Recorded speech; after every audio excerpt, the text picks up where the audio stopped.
Pagod na ako maghanap ng pera. Di ba pwedeng yung pera na lang humanap sa akin? Di ba niya ako namimiss? Machiavelli. Bitches come and go, bro. But you know I stay.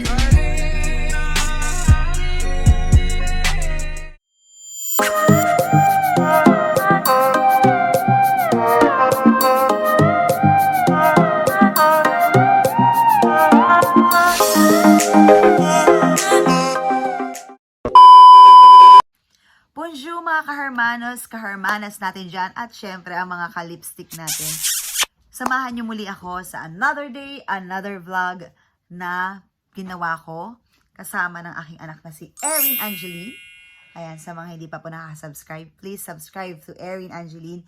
At syempre, ang vlog na ito ay tungkol sa pagpapaswab test ng anak ko bago siya magpa-injection para sa kanyang third dose ng Pfizer. So, ayan, ipapakita ko sa inyo kung paano kami pumunta sa hospital para magpa-injection si Erin. Actually, medyo may katagalan ng konti. Hindi ko na kinapture yun kasi sobrang tagal talaga. And nahihiya naman akong kumuha ng videos doon sa loob ng hospital. Bilang respeto natin, di ba, sa mga nandoon na nagtatrabaho at sa mga iba pang mga pumupunta. Kung hindi pa po kayo nakaka-subscribe sa aking channel, please click nyo lang po yung subscribe button and click the bell para update sa lahat ng vlog ko. And thank you sa lahat ng mga patuloy na sumusuporta sa aking mga vlogs dito sa Paris, buhay namin dito sa Paris. And thank you sa lahat ng ating mga Marty friends and Swords friends. Thank you so much. So tara na guys, samahan niyo muli ako sa another adventure, another vlog, another day dito sa Paris, France.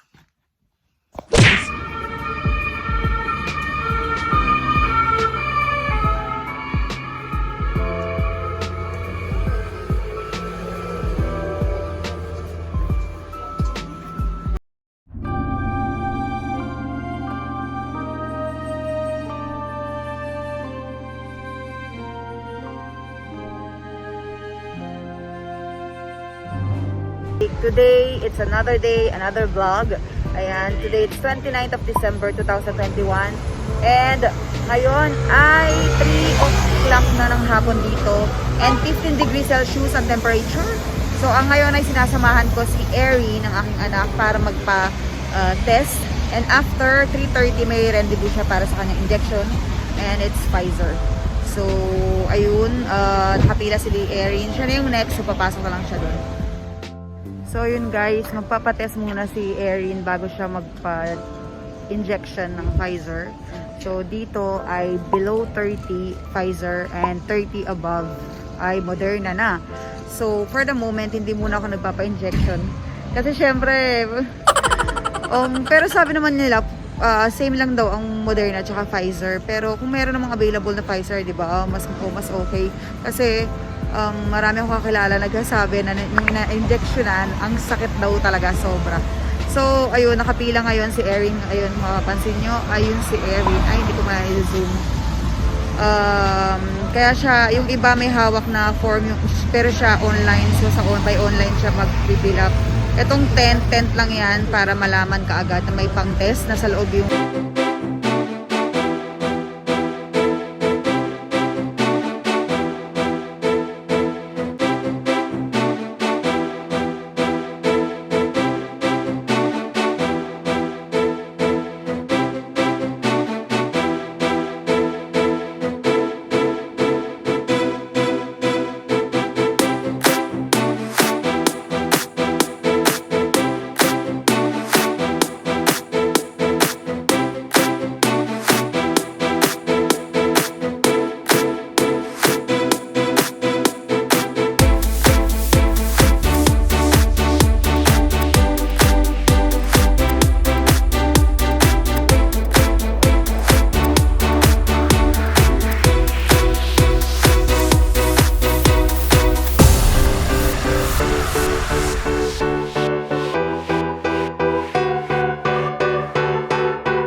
umaambon na siya. Kung mapapansin niyo yung salamin ko.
Mga nakapila. Tumingin sa aking mata.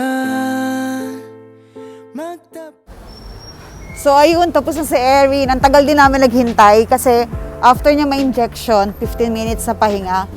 And medyo matagal kasi ang dami talaga nagpapa-inject doon. Sobrang tagal, as in. Habang naghihintay ako doon, nandun pa ako sa GC ng Mardi Nation, ng mga friends natin dyan. Tapos nandun ako sumusuporta sa premiere ni John Riot. Oo, nakakatuwa yung paglaot ni John Riot. Kasama